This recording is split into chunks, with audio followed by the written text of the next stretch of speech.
এজন্য আমার আল্লাহ বলেন আমি আল্লাহ দিল দিলাম কোনটা ভালো কোনটা খারাপ এটা বুঝানোর জন্য। আমার আল্লাহ বলে বান্দা শোনো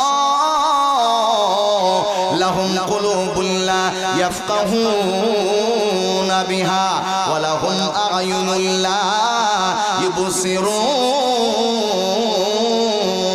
বিহা।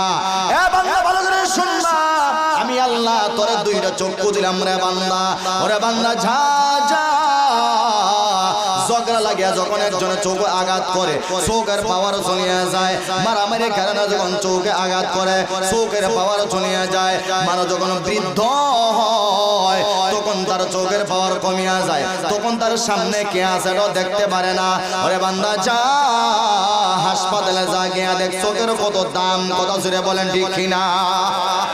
চোখের দাম আছে না নাই?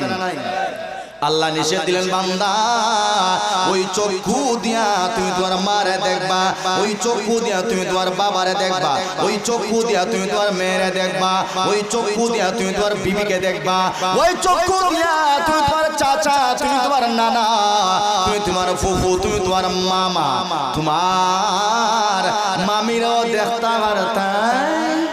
কথা জুড়ে হন না আর আসতে হবে মামির সাথে বিরোধ করা যাইতো না। এই চক্ষু দিয়া তুমি তোমার নিজের সন্তানকে দেখবা। ওরে বান্দা শোনো ওই চক্ষু দিয়া তুমি বেগানা নারীর দিকে তাকাইতে পারবা না, চাচার ঘরের বোনের দিকে